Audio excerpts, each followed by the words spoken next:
So in June this year, 2005, I went to the conference at RightScale and took some time out with Michael Crandell to interview him about surprising things in terms of the state of the cloud report, his discussions about being open with different cloud vendors, and what he thinks is going to happen in terms of changing the rate of adoption going forward and fast fail and business continuity, all these things. I think you'll find his comments interesting, and we'll look forward to any comments that you want to have on our blog about his comments.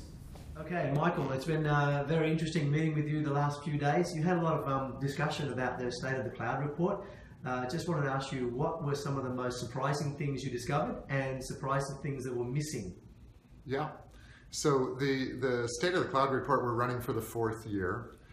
First of all, just a couple things that I think are really important that weren't surprising, at least to us. Those were around the continued focus on multi-cloud adoption and as a strategy by larger companies. Larger companies are emphasizing using multiple platforms for the obvious reasons of freedom of choice, being able to leverage different vendors, and the very fact that the sort of status quo that they have today is they've got multiple platforms. People are using public cloud, but they also have internal infrastructure.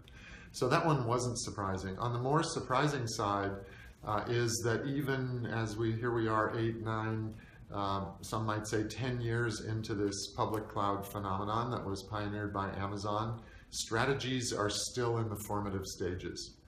So we surveyed people as to a whole bunch of sort of policies that they might have in place about what's the major value they want to get out of adopting cloud, which public clouds are okay to use, which aren't. These things are still fungible, they're still formative. It's not that companies aren't thinking about them, it's that they're still only partway along the journey to nailing that down. We think that's a good thing because that's what we like to do at RightScale, is partner with companies on their cloud journey to help them decide about these things, at least in terms of initial projects, nail them down, and then start getting value from very early stages, and then go from there and expand from there. Excellent, great. Well, you've been a big advocate about openness from the cloud vendors to let the customers know what's going on.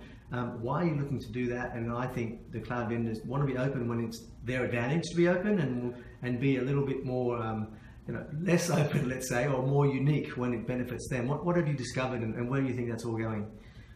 So there are two basic, I think, realities or facts about that. One is that the nature of the way cloud has evolved is de facto more open than previous stages in IT evolution. So there's a lot of openness out there, much of it tied to usage of open source technologies. Much of it is, as the cloud got going, a whole chunk of it was around Linux-based operating systems. Now there's Windows also, but there's a lot of choice out there and a lot of open source being used. That said, these providers are in the business to make money and to have a business and to get customers and to create stickiness. So they have an interest in having you tied to their platform. I think in a positive way, they would say, we want to create so much value, and that's what's attracting you, versus artificial lock-in.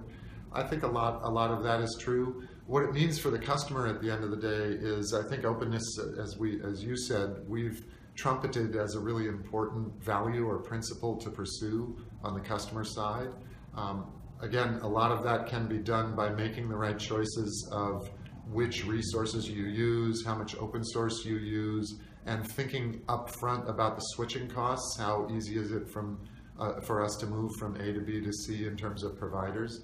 At the same time, another reality is that these providers, in their own interest, have evolved more and more services that might be proprietary to them or unique to them. And it's really up to customers and their advisors and partners to help them choose, when does it make sense to use such a service, because it makes it easier, it makes it faster, it's a turnkey service, the value that's provided way outweighs the cost, and I'm willing to live with some lock-in there in exchange for getting that time to value, time to market. There's no simple answer of one or the other. You really have to look at it, just go in with eyes open, to use that word again, so that you know what you're getting into and you know what switching costs might be involved down the road if you make such a choice. Are they open to the point where they're willing to say, these are the things you need to do in order to move from us to someone else, or that's not really even a part of the discussion?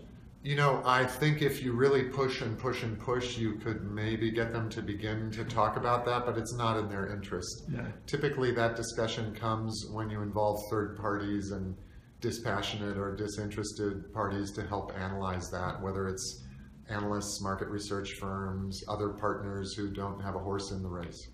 I know definitely some vendors have tools in order to export from somewhere else to them, but they're never going to give you a tool to leave them. Are there beginning to be more tools to help you migrate the other way around to and from? Are vendors creating ways to, to go from one vendor to another vendor, and the other vendor creates the reverse? It's at the beginning, but again, I think it follows this pattern of third parties or other companies are really taking the lead there rather than the cloud provider itself. Astute observation, data ingest, really easy, maybe even free. We're happy to do that for you. If you look at exporting the data, that's a tougher kind of nut to crack. One analogy of a business that's a bit older is Salesforce.com. Had a lot of technology for importing contacts in the early days and Salesforce automation data into their platform. But when there's enough pressure over time from enough big customers demanding an export feature, finally they offered it, and they will offer it if the deal is big enough and the pressure is high enough from the customer. It's not the first thing you see. But I think it does become a selling point to say, we give you enough value that if we don't, you can leave, but we're going to do such a good job that you want to stay. That's a massive statement to try and make. Yes, and it's the way things are going. It's just not the natural inclination because it's not in their self-interest. A couple more questions. One is around all this discussion to do with fast fail. I can see why fast fail is good for development. So you test something, it didn't work, you go back, you fix it, and that's really great. But as a business that must run, 24/7, your reputation's on the line, how does fast fail affect a business? That's a great question. I think failing fast is often a little bit misunderstood. It's important to understand it in the context of what behaviors or approaches is it trying to mitigate against and what are the negatives there. I think what it's trying to mitigate against at the end of the day is a fear-based approach where people get locked down and they're just frozen from trying new things out of fear. So we would say we embrace failing fast at RightScale. The misunderstanding is that there's any intentionality to fail. Nobody wants to do that. We all do everything we can to be smart about not engaging in projects that fail. Where it comes into play is, I would say, some companies and organizations or groups have a little bit of a culture of fear. So if what happens after you try something is that it didn't work out, and the first thing you do is hold a group meeting in order to assign blame and dissect the bomb crater that went off, how willing are people going to be to experiment or try something new in the future? They're going to back off out of fear. So we try not to do that. We try to say, let's understand what went wrong, let's learn from it, and let's go to the next play so that we can move on. That said, you try very hard not to engage in projects that fail. If you think there's a chance, you should just limit the nature of the project. No one wants to go big with a failure. Try baby steps, try small advances, and build on iterative success. So that's another way to look at failing fast, is it really should produce fairly quick iterations on success. Okay.